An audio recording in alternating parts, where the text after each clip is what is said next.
요한복음 3장 16절. 하나님이 세상을 이처럼 사랑하사 독생자를 주셨으니 이는 그를 믿는 자마다 멸망하지 않고 영생을 얻게 하려 하심이라. 아멘. 자, 우리 오늘의 제목은 믿음입니다. 믿음이 뭘까? 한번 같이 나눠보도록 하겠습니다. 어떤 사람이 왕에게 반란을 일으키고 실패하여서 도망쳤다고 한번 해봅시다.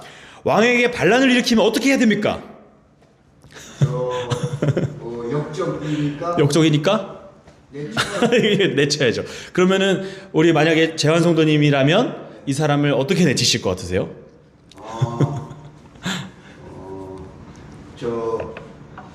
여러 사람들이 보는 데서 네. 교훈을 준다고 이제 뭐 예를 들어서 참수 같은. 보는 데서. 네. 네, 아예 그냥 다시 못 그러게 누구도. 그러면 살려주는 건 저는 그냥 이 참수. 어쨌든 참수로 죽인다. 맞아요. 옛날에 왕한테 반역을 일으켰다. 그러면 죽는 겁니다. 네. 이 사람은 이미 죽은 것과 다름없어요. 근데 이 왕이 누군가 반역을 했고 그 사람은 도망쳤어요. 근데 온 나라에 방을 붙여서 이렇게 알렸습니다. 뭐라고 알렸냐면, 반역을 일으킨 자는 무기를 버리고 내 앞으로 와서 자비를 구하면 어떤 죄도 묻지 않고 용서해 주겠다. 단 용서를 구하지 않으면 그 결과는 사형이다. 그러면 이 반역자가 할 수 있는 일이 뭔가? 왕의 그 말을 믿고 그 앞에 나와서 무기를 버리고 잘못했습니다, 용서를 구하는 것밖에 없는 거예요. 안 그러면 죽는 겁니다. 근데 만약에 이런 걱정이 되잖아요. 만약에 왕 앞에 갔는데 그걸 믿냐? 이러면서 죽일 수도 있잖아요. 근데 그렇게 죽으나, 아니면 용서를 구하지 않고 체포돼서 죽으나, 이 사람은 그냥 이미 죽은 목숨입니다. 왕한테 반역을 했으니까. 근데 지금 가능성이 하나 생겼잖아요. 왕이 용서를 구하면 무조건 용서해준다, 이렇게 얘기한 거예요. 그래서 이 사람은 왕의 그 말을 믿고 용서를 구하는 것밖에는 방법이 없습니다. 그 사람이 도망쳐서 어떤 감정을 가지고 있었는지, 뭐 두려웠는지, 아니면은 멀리 도망가가지고 안심이 됐는지, 아니면 도망가서 왕한테는 반역했지만 무슨 뭐 착한 일을 했는지, 뭐 이런 건 중요하지 않아요. 그 사람이 뭐 용서를 받고 싶은 열정이 얼마나 큰지 이런 거 안 중요합니다. 이미 반역을 했고 왕이 그 사람을 죽이기로 하면 그 사람은 죽는 거예요. 지금은 사실이 중요한 겁니다. 그런데 왕이 용서하기로 했고 그 용서에는 방법이 있는데, 그 방법은 아주 복잡하고 어려운 게 아니라 왕을 신뢰하고 무기를 버리고 그 앞에 나와서 용서를 구하기만 하면 됩니다. 반역자의 열정과 선행으로 구원받는 게 아니라 전적으로 왕의 결정으로 구원을 받게 되었습니다. 이것이 우리가 구원받을 때 필요한 믿음입니다. 믿음은요, 우리가 믿는다는 것, 내가 믿었어 하는 것, 그 믿음이 구원의 조건이 아니에요. 구원은 하나님께 반역하는 마음을 버리고 하나님께 나아가면 하나님이 용서해 주시기로 했다는 그 말씀을 그냥 믿는 거예요. 거기서 나는 믿음이 이만큼 좋아, 나는 이만큼 구원받고 싶은 마음이 커, 이런 게 중요한 게 아니라, 내가 그래도 내 죄를 뉘우쳐 보려고 이만큼 착한 일을 해봤어, 이런 게 중요한 게 아니라, 하나님이 용서하기로 하셨고 그것을, 그 말을 믿느냐 안 믿느냐가 중요한 거예요. 그냥 그 사실입니다. 믿음이 없으면 하나님 앞에 가지도 않을 겁니다. 믿음으로 구원받았다는 것은 그래서 내가 잘해서 구원받은 게 아니라 하나님이 나를 용서하기로 했다는 그 사실이 중요한 거예요. 만약 이 반역자가 결국은 왕의 말을 신뢰할지를 결정을 못하다가 기한이 지나서 체포되었다고 해봅시다. 그는 그렇게 그냥 사형을 당하게 될 겁니다. 그가 사형당한 것은 또다시 살인죄를 저지르거나 무슨 뭐 다른 나쁜 짓을 했거나 무슨 죄가 추가되었기 때문이 아니라, 이미 그 앞에 용서받을 수 있는 기회가 있었는데 그것을 믿지 못하고 불신했기 때문에 사형을 당하게 되는 겁니다. 그래서 우리가 믿음을 가진다는 것은 아주 중요한 문제예요. 믿음에 관한 이 내용을 우리가 잘 알아야 되는데, 믿음을 가진다는 게 너무너무 중요한 겁니다. 우리가 오늘 3가지로 이 믿음에 대해서 짧게 나눠볼 건데, 첫 번째는 무엇을 믿냐는 거예요. 뭘 믿는지를 알아야 되잖아요. 그냥 교회 다니고 예수님 하면 좋은 분, 나를 구원해 주신 분, 이렇게만 믿는 것도 중요하지만 우리는 더 정확하게 예수님이 도대체 어떤 분이시길래, 그분이 뭘 하셨길래 내가 그걸 믿고 구원받는가, 그걸 알아야 된다는 거예요. 성경에서 우리는 이 무엇을 믿는가에 대해 성경에서 그 내용이 나오는데, 성경에서는 되게 어려운 표현일 수 있지만 그리스도 안에 있는 믿음, 이렇게 표현을 해요. 그리스도 안에 있는 믿음이라는 표현이 성경에 자주 나오는데 그 말은 성경이 그리스도 예수님에 관하여 말씀하는 내용이란 뜻이에요. 성경을 읽으면 그 성경이 무슨 내용이냐? 예수님을 소개하고 있다 이런 뜻이라는 거예요. 그러니까 믿음은 성경이 예수님을 누구라고 하는지를 듣고 보고 읽고 그 내용을 믿는 거라는 겁니다. 성경은 그리스도에 대하여 이렇게 말씀합니다. 첫 번째, 하나님의 아들이라는 거예요. 제가 질문할게요. 닭의 새끼는 뭐죠? 좀 병아리죠. 달걀이라고 할 수도 있고 병아리라고 할 수도 있죠. 병아리가 크면 뭐가 되죠? 소가 되죠. 예? 아니죠. 뭐가 되죠? 닭이 되죠. 그러니까 병아리도 닭인 거예요. 말의 아들이 뭐죠? 말의 새끼. 망아지가 크면 돼지가 되죠. 망아지가 크면 말이 되죠. 그러니까 말의 아들도 말인 거예요. 소의 아들 송아지, 소의 아들도 소인 거예요. 그럼 사람의 아들은 뭘까요? 닭의 아들 닭, 소의 아들 소, 말의 아들 말, 사람의 아들은 사람. 그러면 마지막입니다. 하나님의 아들은 뭐죠? 하나님이죠. 성경에서 예수님을 뭐라고 하냐면 하나님의 아들이라고 해요. 그러면 예수님이 하나님의 아들이다. 그럼 예수님이 뭐인 거예요? 닭의 아들 닭, 소의 아들 소, 사람의 아들 사람, 하나님의 아들? 예수님 또 그런 네. 이상한데. 하나님의 아들은 하나님이죠. 근데 예수님이 하나님의 아들이래요. 그럼 예수님이 누구예요? 그러게 막히죠. 다시 한번 가볼게요. 이게 처음 들으면 이렇게 뭐지? 이렇게 될 수 있어요. 닭의 아들 닭, 소의 아들 소, 말의 아들 말, 돼지의 아들 돼지, 사람의 아들 사람. 여기까지 아시겠죠? 그러면 하나님의 아들은? 하나님. 그럼 이제 무조건 하나님의 아들은 하나님인 거예요. 예수님은 하나님의 아들. 그럼 예수님은 뭐죠? 그러니까 예수님의 아들은 예수님이 돼야 되는데 예수님이 하나님의 아들이에요. 하나님의 아들은 뭐죠? 하나님. 그럼 예수님은? 그러면 하나님 예수님이 동급. 맞아요. 예수님이 하나님이신 겁니다. 우리 재한 성도님에게 박수. 너무 잘하시는데요. 예수님이 하나님이시라고 성경이 말하고 있는 거예요. 근데 생각해 보세요. 어떤 사람이 나타나서 그 사람한테 그가 하나님이다라고 말하면 미쳤다고 할 거 아니에요. 그 당시에 하나님은 어떤 존재였냐? 당시 예수님이 살던 당시, 예수님 한 2000년 전쯤 사셨죠. 그때는 로마라는 엄청나게 큰 제국이 이 이스라엘을 지배할 때였어요. 로마에는 뭐가 있었냐? 로마의 일장, 로마의 최고 높은 사람, 황제가 있었어요. 황제. 로마의 황제를 신의 아들, 하나님의 아들이라 불렀어요. 그래서 그 말은 뭐냐면 로마의 황제가 신이다 이런 거예요.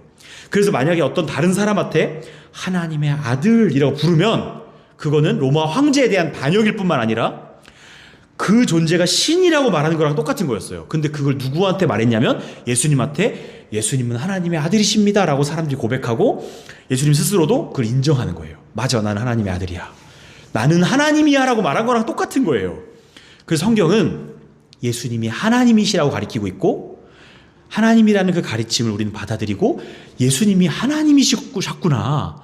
사람의 모습으로 이 땅에 돌아다니시는데 그분이 하나님이시구나. 이걸 믿는다는 거예요, 우리가. 그걸 믿어야 되는 거예요. 두 번째 믿음. 뭐냐면 그 하나님이 어떻게 우리 눈앞에 보이냐는 거예요. 사람이 되셨기 때문에 그분을 이제 보게 된 거예요. 하나님이신 그분이 사람으로 우리 앞에 나타나셨다는 거예요. 코스프레, 무슨 변신, 사람 패션쇼 해가지고 하나님이 갑자기 사람의 옷을 입고 패션쇼하러 나오는 게 아니라 하나님이신 그분이 진짜로 사람이 되셨다는 거예요. 근데 그분이 왜 사람이 되셔야 됐을까요? 한번 생각해 봅시다.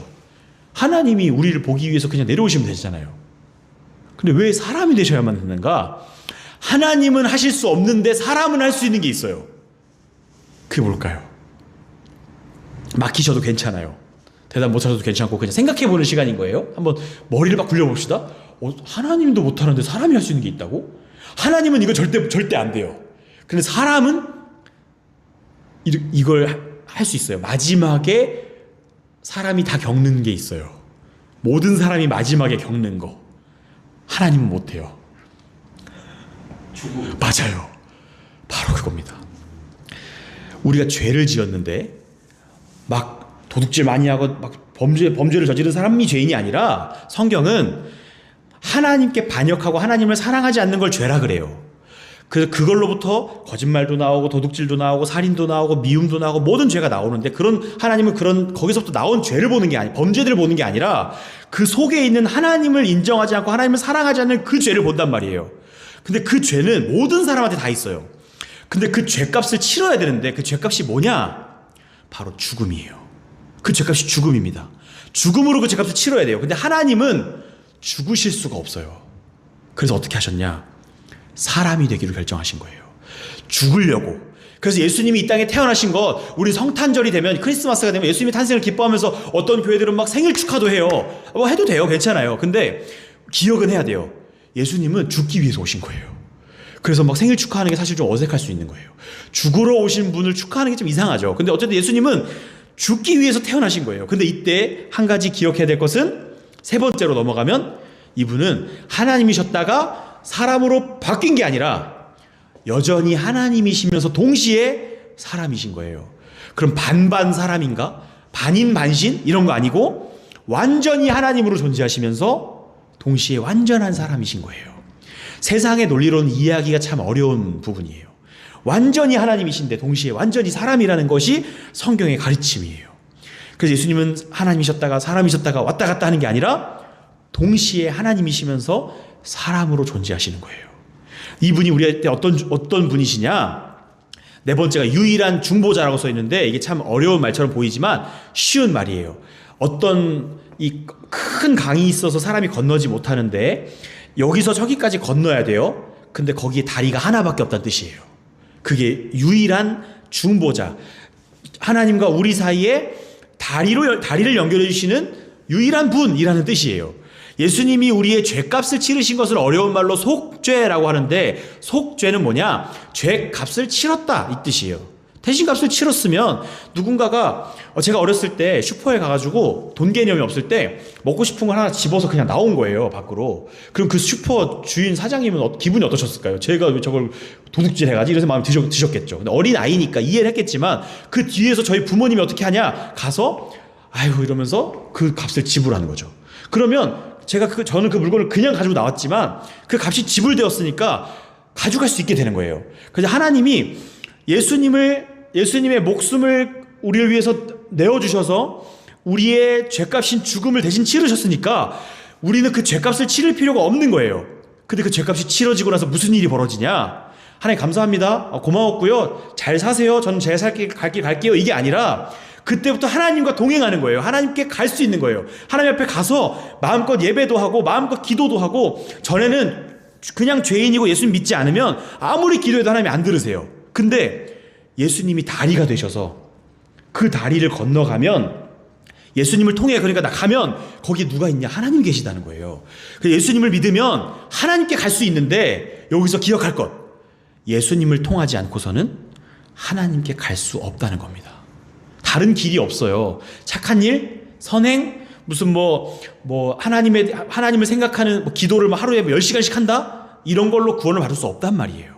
어떤 종교 생활로도 다른 종교에도 구원의 길이 있다 이렇게 말하는 사람들도 있지만 그렇지 않습니다. 예수님 밖에는 길이 없다는 거예요. 그걸 기억해야 돼요. 그래서 우리가 그걸 기억하고 예수님 바라보는 겁니다. 예수님은 유일한 중보자시다. 강을 건너는 유일한 다리다 이런 뜻이에요.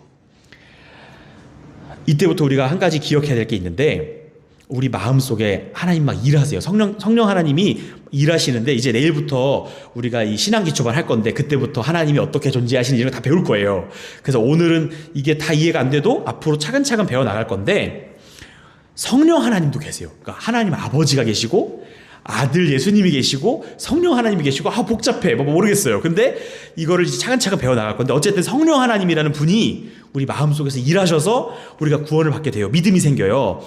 성령 하나님이 우리 안에서 일하시는데 믿음의 대상은 예수님이에요. 성령 하나님 우리 안에서 일하시면 막 마음이 새로워지고 느낌도 생기고 감정도 생기고 막 어떨 때 기도가 뜨거워지고 어떨 때는 뭐 하나님이 이거 하신 거 아니고서는 이렇게 될 수가 없는 기적들이 일어나고 어제 또 우리 재한성도님이 길을 가다가 어쩌다 노래방에 갔는데 그런 일들을 겪는 것들 그런 것들이 하나님의 인도하심이고 경험이고 막 감사한 일들이 있잖아요.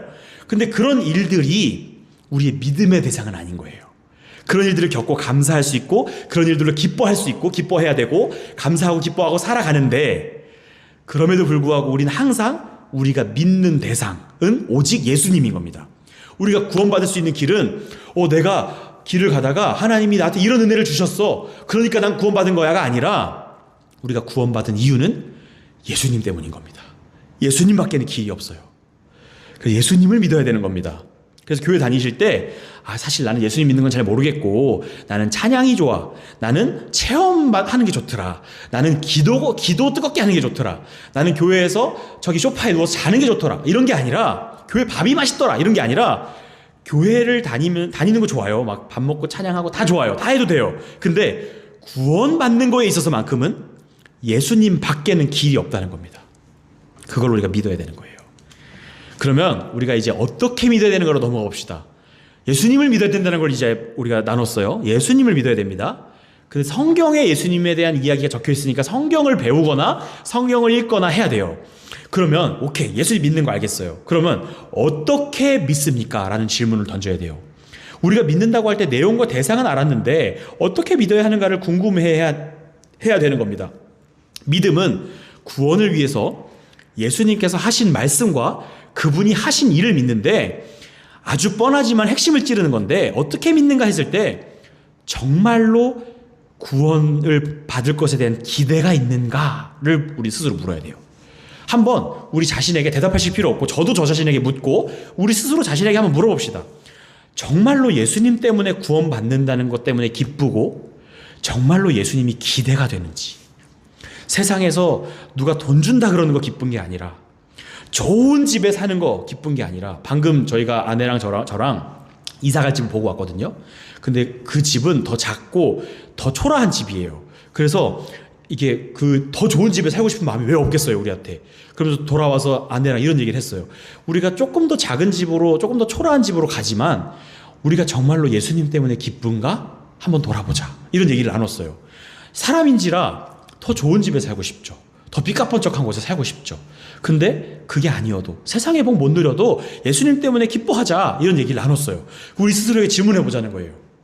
정말로 구원 때문에 기대가 되고 예수님 때문에 기쁘고 예수님 때문에 기대가 소망이 사라지지 않는가? 그거를 생각해 보는 거예요. 기준을 딱 제시해 드릴게요. 여러분이 신앙생활하고 있는데 어떤 예수님에 대한 큰 기대와 기다림이 없다면 그건 믿음이 아닌 거예요. 간절히 바라는 게 있어야 되는 겁니다. 이것이 어떻게 믿을 거냐에 대한 대답이에요. 기대가 있어야 되는 겁니다. 기대해야 됩니다. 뭘 기대하냐? 하나님이 나 내일 1,000,000원 줄 거야. 이거 말고 하나님이 내 건강 지켜줄 거야. 이거 말고 예수님이 내 인생에 함께 하시는 것, 그것을 기대하는 겁니다. 나의 소원은 잘 안 이루어질 수도 있어요. 이루어질 수도 있지만 근데 내 소원이 이루어지는 거 말고 진짜 우리의 유일한 다리가 되시는 하나님께로 갈 수 있는 유일한 길이 되시는 그 예수님을 바라보고 그분을 기다리는 것이 믿음입니다. 신자는, 예수님 믿는 사람은 그 기대하는 것을 진심으로 마음속에 가지고 있는가로 그 믿음을 드러내는 거예요. 근데 교회 다니다 보면요, 교회 열심히 다니는 사람도 삐까뻔쩍한 삶을 사는 사람도 가짜로 기대하는 척만 하는 사람들 많아요. 그러니까 우리는 우리 스스로가 정말로 우리 마음속에 그 기대가 있는지를 계속해서 돌아보면서 그렇게 가짜 믿음이 자꾸 들어오려고 할 때마다 이러면 안 되지. 내가 세상 것 바라보지 말고 예수님으로 만족하며 살자는 마음을 가져야 되는 겁니다. 그럼 세 번째, 언제 우리가 믿어야 되는가? 이 답은 딱 한 가지입니다. 분명합니다. 즉시입니다. 즉시. 복음을 들은 즉시 믿어야 되는 겁니다. 많은 사람들이, 성경의 모든 거의 대부분의 사람들이 복음을 들을 때 믿었어요. 근데 우리 안에 퍼져 있는 그런 오해 중에 하나는 믿음이라는 것이 복음을 들어도 믿음이 생기는 건 별개의 문제니까 그것을 믿기 위한 상당한 준비 기간이 필요해서 그 준비 기간을 거친 후에 내 마음의 준비가 되면 그때 가서 믿어봐야지 라는 식으로 생각을 하는데 지체하는 순간 그게 마지막일 수도 있어요. 믿음은 듣는 그 순간, 아까 왕이 딱 방 붙여가지고 와서 용서 구하면 바로 용서해 줄게. 그러면 어떻게 해야 돼요? 달려가서 그냥 죄송합니다 하면 끝나는 거예요. 근데 거기서 마음의 준비가 안 됐는데, 내가 좀 부족한데, 내가 이런 차림으로 가도 되나? 누가 옷을 예쁜 거 입고 오라고 했나요? 머리를 예쁘게 하고 오라고 했나요? 마음 준비하고 오라 했나요? 그냥 무기 버리고 나오면 용서해 주겠다고 했잖아요. 그러니까 그냥 복음이 전해지면, 예수님이 십자가에서 죽으셔서 나를 구원하셨다, 그 복음이 딱 전해지면 그 즉시 그 앞에 가서 믿는 겁니다. 근데 사람들은 자꾸 마음의 준비를 하려고 해요. 제 감정이 그만큼 안 믿어져요. 감정이 막 그만큼 평안함이 없는데, 별로 막 믿어지는 그런 느낌이 없는데, 저는 아직 삶이 준비가 안 됐어요. 전 여전히 삶이 좀 엉망이고 여전히 이 모양입니다. 나중에 좀 준비되면 믿을게요. 근데 왜 그런 생각을 하고 즉시 믿지 않냐 하면, 내가 준비되어야 구원받을 수 있다는 인간적인 생각이 머릿속에 들어있기 때문에 그래요. 하나님은 준비하고 오라고 한 적이 한 번도 없습니다. 너 그거 좀 잘못하는 거 있지? 그거 좀 끊고 와. 그럼 내가 받아줄게. 이런 적이 없단 말이에요. 그냥 하나님께 나아오면 그때부터 구원이 시작된다고 말씀하셨지, 우리 마음을 준비하고 너 감정 상태 어때? 좀 평안해? 예수님 믿으면 평안해야 되는데 너 안 평안해? 왜 예수님 믿는데 안 평안해? 왜 기쁨이 없어? 이게 아니라, 기쁨이 없으면 없는 채로, 평안하지 않으면 평안하지 않은 채로, 연약하면 연약한 채로 그냥 하나님 앞에 나오는 거예요. 그래서 두 손 두 발 다 들고 하나님 이제 알아서 해주세요. 그때부터 하나님이 일을 시작하시는 건데, 하나님이 하셔야 내가 변화되는데, 변화되고 하나님 앞에 나오겠다는 거예요. 그러면 변화가 일어날 수 없죠. 하나님이 하셔야 되는데. 그러니까 그냥 하나님 앞에 나와야 된단 말이에요. 그러니까 복음이 전해지면요, 즉시 나와야 됩니다. 여기에 나의 준비와 마음 상태, 감정 상태는 낄 자리가 없는 겁니다. 껴주지 마세요. 다 빼버리세요. 그냥 나오는 겁니다. 그리스도를 믿으면 평안이 찾아온다고 하니, 아직 평안할 준비가 안 된 사람은 자신이 평안할 때까지 예수님 받아들이지 않는다, 이런 얘기를 하면 안 되는 거예요. 예수님 안에 와야 불안과 막 고통과 아픔이 마음속을 가득 채우고 있었는데, 그 사람이 예수님 앞에 그 상태로 오면 예수님이 그 마음을 평안하게 바꾸어 가시는 것이 신앙생활인 겁니다. 엄청난 빚을 진 사람의 빚을 탕감해 준다고 할 때, 그 빚을 탕감해 주어야 실제로 빚이 사라지고 그 이후에 탕감받은 그 실감도 날 거 아니에요. 예수님께 나가야 용서를 해주고 엄청나게 큰 빚을 다 없애주겠대요. 너 그 빚진 거 다 없는 걸로 쳐줄게. 나오면. 근데 그 사람이 뭐라고 하냐면, 제가 빚진 거 좀 그래도 어느 정도는 처리하고 갈게요. 이렇게 어리석은 게 어디 있어요. 거기 나가면 다 탕감해 준다는데, 좀 탕감 제가 하고 갈게요. 나가면 탕감되는데. 그러니까 우리가 믿는 믿음은 그냥 그 앞에 나가서 예수님으로 해결받는 겁니다. 그래서 준비할 시간은 필요 없어요. 나가면 됩니다. 그냥. 구원은 그런 겁니다. 내가 준비하는 게 아니라 하나님이 하시는 겁니다. 그래서 하나님 그러시는 거죠. 누가 너한테 준비하래? 내가 한다고. 내가. 하나님이 우리의 구원을 이루어 주실 겁니다. 우리가 할 일은 하나, 믿음으로 하나님 앞에 그냥 나가는 거예요. 집에서든 교회에서든, 교회에 나오는 게 하나님 앞에 나오는 게 아닙니다. 집에서 있을 때도 하나님께 기도하고, 길에서도 하나님 앞에 마음껏 나아가고, 교회에 와서도 하나님께 나아가고, 항상 하나님 앞에 나가는 거예요. 복음이 선포됐습니다. 복음은 우리한테 이미 들어왔어요. 예수님이 날 위해 십자가에 죽으셨고 그분이 부활하셨습니다. 그걸 믿는 거예요. 이제 하나님 앞에 나가시면 됩니다. 그때부터 내가 알지 못하는 세계가 펼쳐질 거예요. 오늘의 말씀을 정리합니다. 예수님을 믿으셔야 됩니다. 다른 길은 없습니다. 착한 일로 구원받을 수 있다고 생각하면 안 됩니다. 돈이 많은 사람이 구원받을 수 없습니다. 뭐 대단한 공부를 많이 하면 구원받는 게 아닙니다. 성경 지식이 많다고 구원받는 게 아닙니다. 예수 그리스도를 믿음으로 구원받는 겁니다. 그러면 그분께만 소망이 있다는 것을 소망이 있다는 것을 믿고 간절함으로 예수님을 기대해야 되는데, 언제 그걸 믿어야 되냐? 지금 이 순간 즉시 그분을 우리 삶에 받아들여야 됩니다. 지금 그냥 하나님 앞에 나아가면 되는 거예요. 예수님을 믿기 전에는 어떠한 준비도 선행도 진정한 평안도 우리한테 있을 수 없다는 것을 기억하고, 예수님을 믿고 그분께 우리의 삶을 맡길 때에 그 일들이 시작될 거예요. 그러니까 지금 당장 그 믿음을 시작하시기 바랍니다.